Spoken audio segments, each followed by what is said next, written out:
السلام عليكم، ازيكم؟ عاملين ايه؟ يا رب تكونوا بخير. كل سنة وانتم طيبين بمناسبة السنة الجديدة، ويا رب كل واحد في 2024 يحقق كل امنياته.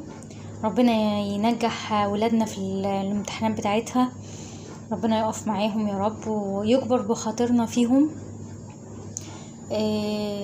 شكرا لكل واقفة مع ولادها وتعبانة معاهم، وشكرا لكل اب بيتعب وبيكافح عشان يربي ولاده وعشان يعلمهم الصح وعلشان يخليهم يتعلموا تعليم كويس ومشرف. كل سنة وانتم طيبين. حبيت ابتدي معاكم اول فيديو في السنة الجديدة واهنيكم كلكم. كل سنة وانتم طيبين بمناسبة 2024. اول حاجة بقى عندنا عايزة اقول لكم تعالوا نعمل شوية الشاورما دول. انا طلبتهم من عند الراجل وجولي. غسلتهم، بتغسليها طبعا بمية وملح، وبعد شوية كده لما بتنزل المية اللي فيها او زفرتها بتشطفيها بمية باردة برضو. اهم حاجة الشطيف، اهم حاجة نتعلم مع بعض ازاي تشطفي الحاجة قبل ما تستعمليها عشان ما يبقاش فيها اي بكتيريا او جراثيم تسبب بعد كده ان حد من اهل البيت يتعب. في ناس تقولك لا، ما انتي هتحطي الفراخ على النار فاي بكتيريا فيها. لا، على فكرة البكتيريا مش بتروح ومش هتموت كده بالسخونية، لازم تبقي غاسلة حاجتك كويس اوي. انا غسلتها وصفتها، دلوقتي حطيتها اهوت في الحلة، حطيت عليها رشة ملح وفلفل وكاري وشوية كزبرة، والكزبرة دي اختياري لو انتي مش عايزاها، لو انتي ما بتحبهاش. تمام اهي. هنسيبها متبلة كده شوية، انا هسيبها متبلة كده شوية.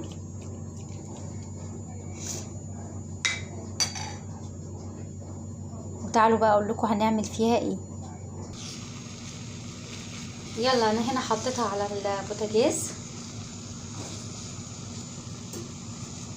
هسيبها تتشرب المية اللي بتنزل منها دي. هتقلبيها كده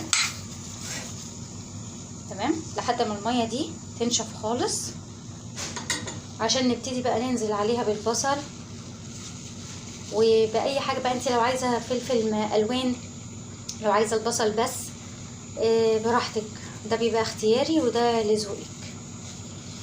يلا يا بنوتات يا حلوين، تشجعوا كده وقوموا واشتغلوا، اعملوا احلى اكل، ما تكسلوش. احنا بنعمل الفيديوهات دي مخصوص سواء انا او اي حد تاني علشان تعرفوا تعملوا ايه، تتصرفوا ازاي. ما تتكسفوش، لو انتوا بتتكسفوا ان انتوا تسألوا حد قدامكم او حاجة، خلاص اتفرجي على فيديوهات زي كده سواء انا او اي حد غيري وتعلمي واعرفي وخليكي شاطرة في بيتك. ما تكسليش، ما تقوليش انا ما بعرفش اعمل اكل فانا مش هعمل. بالعكس، اعملي وتعلمي، ومرة على مرة هتبقي اشطر من اي حد. يلا احنا هنسيبها لحد ما تشرب ميتها كده ونفضل نقلب فيها، مش هنسيبها. تمام. انا بس عشان مقربه لكم الكاميرا من الحله فانا مش عارفه ان انا ايه اقلب، بس انا يعني هقفل دلوقتي الكاميرا واقلبها مظبوط واوريها لكم قبل ما انزل عليها البصل. بصوا حبايبي، دلوقتي اهي خلاص بتشرب ميتها خالص اهي. بصوا، فانا هعمل ايه؟ اجيب بقى البصل اهوت، نحط بقى البصل. عايزه يبقى كتير عايزه يبقى قليل برضو حسب الرغبه. لو انتي من النوع اللي بتحب البصل كتير في الاكل حطي بصلتين كمان، حطي بصلايه كمان. دي بصلايه كبيره، انا مش بحب اكتر البصل قوي في الشاورما بالذات، فهكتفي بس ببصلايه كبيره اللي انا قطعتها دي شرايح كده، وهسيبها لحد لما تدوب برضو مع الفراخ.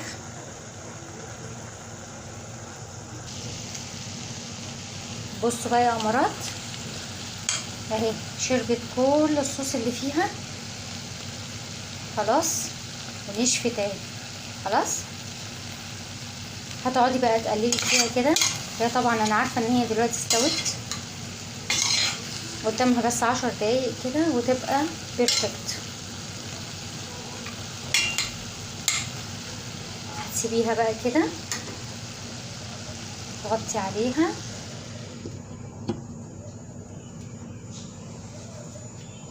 ونسيبها بقى كده شوية 10 دقايق لحد لما تلاقي الفراخ بتاعتك بدأت تاخد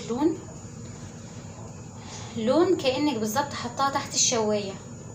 او لو انتي مستعجلة قوي ونازلة وراكي حاجة ممكن تحطيها في صينية وتحطيها دقيقة واحدة بس وانتي واقفة قدامها. اوعي تسيبيها وتمشي تحت الشواية لمدة دقيقة وانتي واقفة قدامها. اوعي تسيبيها عشان ما يحصلش ان هي تتلسع منك او تتحروق.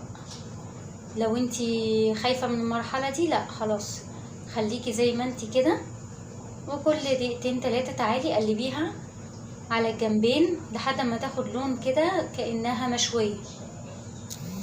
الشاورما بتاعتنا خلصت. تعالوا يلا نعمل بقى السندوتشات. انا هعملها في العيش السوري او عيش الصاج حسب ما بتسموه. يلا بينا. وانا بحمر شوية بطاطس كمان ونعمل احلى اكلة لولادنا عشان نبسطهم. يلا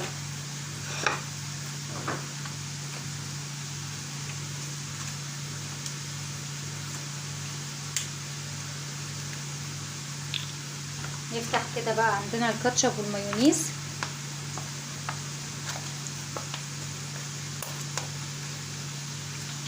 نقرب الشاورما بتاعتنا عشان نبتدي نحشي السندوتشات الحلوة بتاعتنا.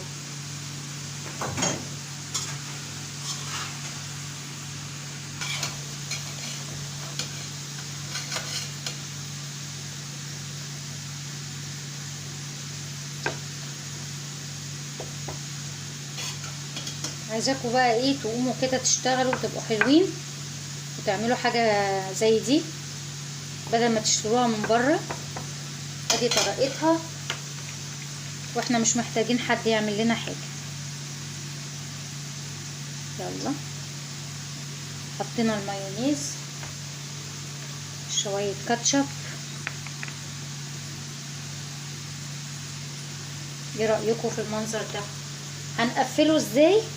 عشان اتسألت في الموضوع ده من جماعة صحابي هنقفل العيش ازاي. بصي كده ادي الطرف ده كده والطرف ده كده وبعدين نبتدي نلف بقى ايه كده.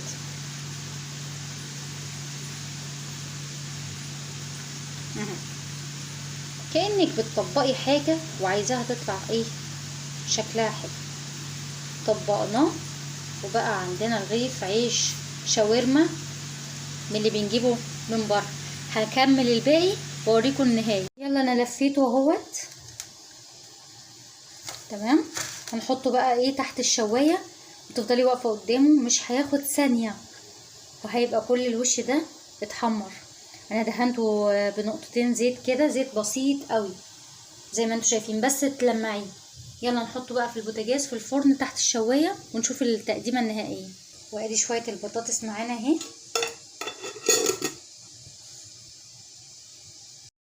ويلا اهو خلاص سندوتشات الشاورما الحلوه استوت معانا اهي واخدت وش جميل. يا رب كده الفيديو يكون عجبكم ويا رب اكون فدتكم بتركايه جديده او بحاجه جديده واشوفكم على خير. سلام.